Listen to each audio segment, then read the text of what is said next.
So what would be one simple thing that you can share with business owners that you think that they can start off doing today? They can set them on their way to a journey. One thing they could do to start off in this journey would be just to look at, to observe. Observe what's happening and observe what you are doing. And to see if there's anger. If there's anger, look at it. Observe the anger. And then you have a choice and you can choose.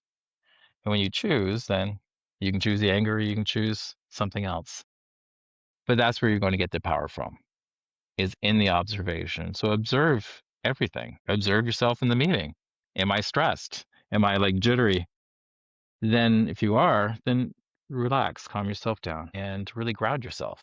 But there's one way I do that, and actually that's it's about bringing the eighth chakra, which is the universal energy, and bringing that and wrapping that around me.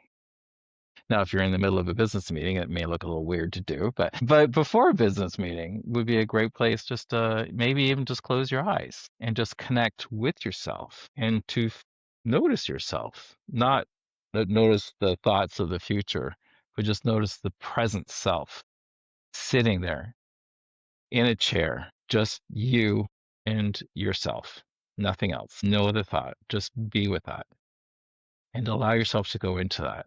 And that way you can actually be grounded. You can be calm when you go into that meeting. Yeah, it's very interesting. Like you said, in a business setting, it's very difficult to do these kinds of things. But I had heard that Tony Robbins likes to jump on a trampoline before he gets out because he wants to get into that state of high energy before he presents.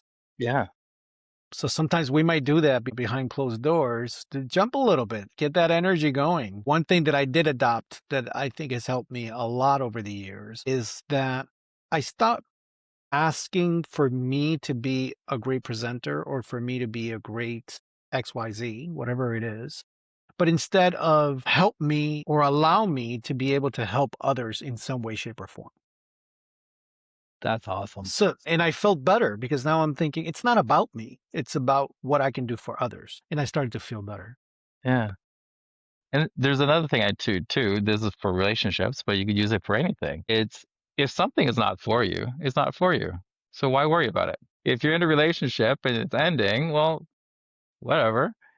Yeah. It just removes that stress, that barrier that we have up. So the healing world and the business world, the two don't seem to really come together very often. Or I think that if we do, we probably do that after work. It's something that we don't really bring to work. I am sure that as time goes on, I think that we're starting to embrace it a little bit more with certain organizations. But what do you think is that misconception? Why those two don't seem to come together? It could be partly because people don't want to bring religion into it, and this is not religion, this is like spirituality. So spirituality is about what am I putting out there? So that could be a reason why we're not seeing that merge. I don't know, but it is that your business is a reflection of you. And the higher up you are, the more responsibility you have.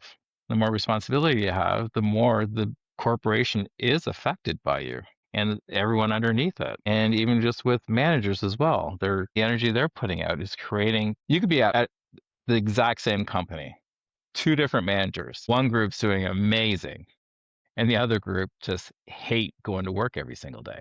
You got to look at those managers. The one that everyone just hates being at the job for that day. Look at what the manager's doing. Who are they being in themselves? What are their thoughts they're thinking that is causing this? Because they are causing this. Just as I was causing that in team management leadership program, causing that team to not work because I had the thought they don't need me. That's all it takes. It doesn't take a lot. The team that's doing awesome in that same company, what are they doing? There's something they're emitting out from them, and it's going to be very different for each manager, very different for each CEO. But it's something that's being put out.